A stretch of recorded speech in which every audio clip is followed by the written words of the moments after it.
नमाज पढ़ना बंद करो, बंद करो, बंद करो। नमाज पढ़ना बंद करो, बंद करो, बंद करो। आपने मुकम्मल वीडियो देख लिया है। यकीनन ये उत्तराखंड के वीडियो है और वहाँ पे हिंदू तंजीमों ने ये हुकूमत उत्तराखंड से ये मांग किया है कि नमाज पे पाबंदी लगाई जाए। यकीनन धीरे धीरे किस तरीके से हमारी शनाख्त को, हमारी पहचान को मिटाने की कोशिश की जा रही है। पहले उत्तराखंड में मदरसों पर बुलडोज़र चलाया गया, पहले उत्तराखंड में जितने भी मदरसे थे सबको बंद किया गया, मज़ारों को यकीनन ध्वस्त किया गया, मज़ारों में आग लगा दी गई है। कब्रिस्तान में जो कब्र में जो लेटे हुए लोग थे, जो कब्र जिनकी नुमाया थी, जिन कब्रों पर चादरें चढ़ी हुई थी, उन लोगों ने उन चादरों पर आग लगाई और तमाम जो मजहबी शनाख्त है उसे मिटाने की कोशिश की गई। लेकिन अब जो हमारा जो सबसे फरीज़ा है और जिसे हम अपने जानो दिल से मानते हैं और जिसे हम अफजलुल इबादात कहते हैं, जिसे नमाज कहते हैं, यकीनन अब नमाज पर पाबंदी लगाने की वो लोग बात कर रहे हैं। और उन्होंने मुकम्मल एहतजाज करके ये कहा है कि उत्तराखंड में नमाज पे पाबंदी लगनी चाहिए। और यहीं पर बात नहीं है, बल्कि आज से तकरीबन 3 दिन पहले अयोध्या के किसी पंडित ने सुप्रीम कोर्ट में याचिका दायर की है और वो कहा है कि पूरे मुल्क में नमाज पे पाबंदी लगाई जाए।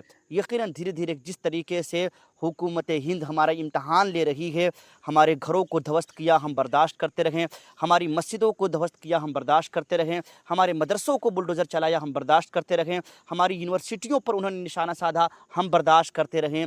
लेकिन अब बारी आई है नमाज की, जिसे हम किसी भी कीमत पर इसे गवारा नहीं करेंगे। यकीनन नमाज पे मैं कहता हूँ कि पाबंदी लगनी भी चाहिए। आज कितने लोग नमाज़ पढ़ने वाले हैं? आज फजर की नमाज हुई ना, कितने लोग थे? सिर्फ 2 या 3 लोग थे। हर मस्जिद में चले जाइए 2 से 3 लोग हैं। जब नमाज, उन लोगों का कहना यही है कि अजान पे पाबंदी लगाई जाए। चूँकि अजान की आवाज़ सुन करके सिर्फ 2 या 3 लोग मस्जिद जाते हैं, तो जाहिर सी बात है 2 या 3 लोग टाइम देख कर भी जा सकते हैं मस्जिद। तो 2 या 3 लोगों के लिए पूरे लोगों को परेशान करना क्यों है? यकीनन जो नमाज पे पाबंदी लग रही है ना, ये हमारे कर्तव्य का नतीजा है। नमाज पर अगर पाबंदी लग रही है ना, तो हमारे अमाल का नतीजा है। हम नमाज नहीं पढ़ रहे हैं, इसीलिए रब्बे ताला ने जालिम हुक्मरान के ज़रिए हम पर नमाज की जो है पाबंदी लगवा रहा है। और यकीन मानिए, अल्लाह रब्बुल इज़्ज़त जिससे नाराज़ होता है ना, उसे मालो दौलत से नहीं, धन दौलत से नहीं, रुपये पैसे से महरूम नहीं करता है, बल्कि उसकी पेशानी से सजदों की तौफीक छीन लेता है। आज अगर नमाज पर पाबंदी लगाने की बात हो रही है तो कहीं न कहीं रब्बे ताला हमसे नाराज़ हैं।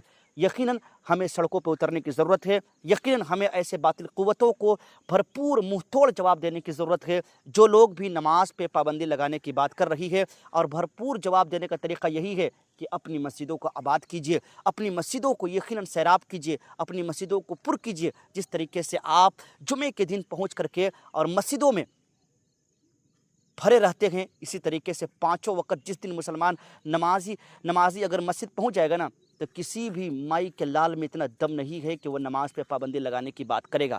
लेकिन जाहिर सी बात है, हम नमाज़ पढ़ेंगे ही नहीं। नमाज मस्जिद तो बना लेंगे, टाइल्स, मार्बल, एसी, कूलर सब लगा लेंगे, लेकिन सिर्फ और सिर्फ जुमा की 2 रकत नमाज़ पढ़ने के लिए जाएंगे। तो ये क्यों नहीं नमाज पर पाबंदी लगेगी यार? मैं तो कहता हूँ कि पाबंदी लगनी चाहिए, ताकि मुसलमान को लगे कि नमाज क्या चीज़ है। यकीनन आज नमाज की बारी है, कल आपकी बारी होगी कि इस मुल्क हिंदुस्तान में मुसलमानों पर पाबंदी लगनी चाहिए।